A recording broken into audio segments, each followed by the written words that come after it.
Good evening, everybody. Welcome back to Starkey Farmstead. All right, tonight's video, how do you prepare your farm, your farmstead, or your homestead for the cold weather? We're going to walk you through real quick and how we're protecting our animals here. I hope this helps you. Enjoy the video. Please like, comment, and subscribe. All right, so some of the things that we're doing tonight to prepare for this cold weather here in southeast Louisiana, we are supposed to hit freezing temperatures. So all the rabbits in the outside rabbitry will get a bedding of hay. That is for them to eat through the night as well as to sleep on. We fed them out early. It is only 5:45, but it is getting dark very, very early.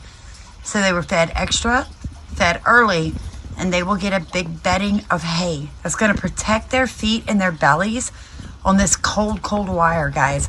You need to think through that. If you're not somebody that uses hay in your rabbit cages, winter is the time to do that. You see how my buck is eating that hay?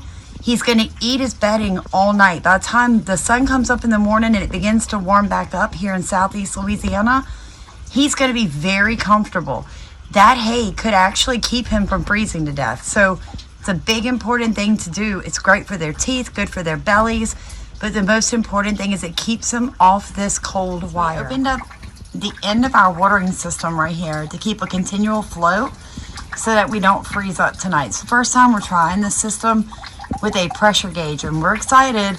Went ahead and put a bucket down here to catch the water just to keep the floors from getting muddy. But I'm really thinking that continual flow, just like you would do in your house to keep your pipes from busting, it's going to keep the water system going all through this freeze tonight and tomorrow night. Those of you who have outside chickens and your concern is your chickens are going to freeze, guys, get you a cheap used old tarp, put it up, get them a wooden roosting pole. We have metal, we have wood. Now they prefer the metal, but in the cold, you can see the hen, they will get on the wood.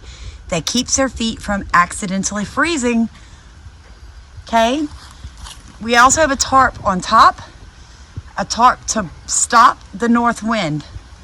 You can come over here, you can see it's all tarped here on the back side of the rabbits, so the wind can't come this direction either. So our chickens will be fine. The coop is open. You see it out there. If they choose to go into the coop, they can, but I'm gonna tell you guys what, they survived 17 degrees 3 days in a row last year, sleeping just like this. They like to roost. They like to be off the ground. Chickens have feathers, and as long as you fed them early enough in the evening and you do not disturb their roost, once they're on it, they will group up and they will be okay. So we drop these tarps across the front of these rabbits. That stops this north wind from hitting them directly.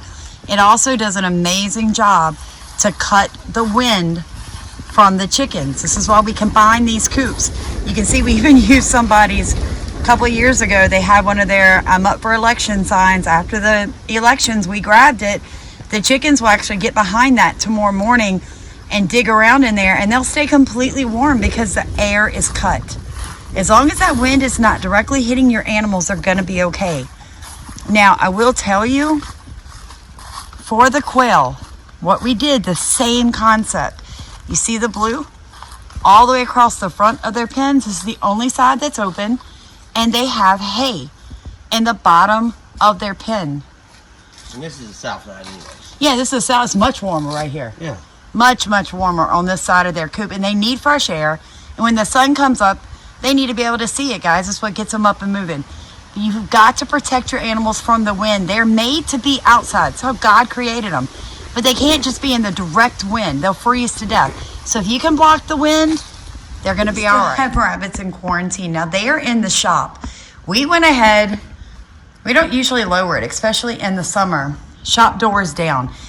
So there's absolutely no wind in here. So I'm not worried about giving these guys hay because they also have ear mites. So while we're treating for ear mites, I prefer not for them to bed in my hay. So for baby chicks, this is what situation we have going on here. They're in a tote. They're covered with a towel. They have a regular lamp, so it's staying about 80, 85 degrees in here. They have their water and their food. Their bedding, I changed all this today. They still stink, but they are warm. This is the one insulated room in the entire shop. So with the big garage door down, Their bathroom door shut, the towel over the top. It's really keeping the heat in, and these guys will be perfectly fine through the freezing temperatures tonight. Normally, I'm a big talker, and I like to face the camera when I do it. You guys see this? You can thank my 23 and 22-year-old who decided they were going to borrow their mom's blow dryer today before going to the Ren Fest. So it's 40 degrees outside. My hair is wet. I'm running around the yard like a crazy person. My daughters pull up all cute from the Ren Fest. They're like, oh, we have your blow dryer. Yeah, I figured that out. Thanks, guys, for watching. Please like, comment, and subscribe. Let me go ahead and tell y'all this. The German Shepherd can take cold temperatures. So he actually is on the porch with the animals like he always is. But we have 3/4 of it completely cut off from the air. He does have bedding on the ground, and he's up against the home. So he will be able to pull some heat from there. The little dog, Atlas, will come inside. He's 7. He's 20 pounds. I can't put him in with the chickens. They're in his usual spot in the bathroom. So he's going to come inside in a kennel. And so is the baby goat. So that's how we're going to handle these below freezing temperatures here in Southeast Louisiana. Again, apologize for the big pink towel on my head. You got to do what you got to do, right? You got to protect your animals.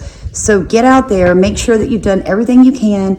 Go to bed knowing that you are stewarding what God has given you to the best of your ability, and just trust that everything you put in place is going to be okay.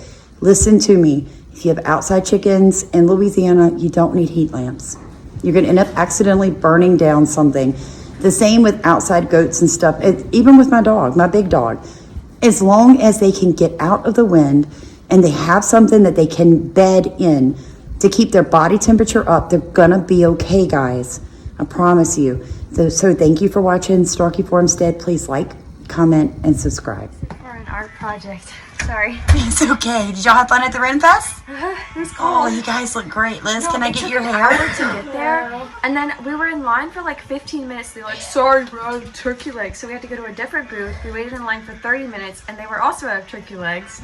So we're going back tomorrow. For turkey legs. Tomorrow. For turkey legs. Turn around, let me get the back of your hair. Show everybody. What is this called? The Khaleesi bun, right? Khaleesi braid. Oh, it's beautiful. You guys look amazing. Look at my beautiful daughters. And this is how they left their mom with wet hair.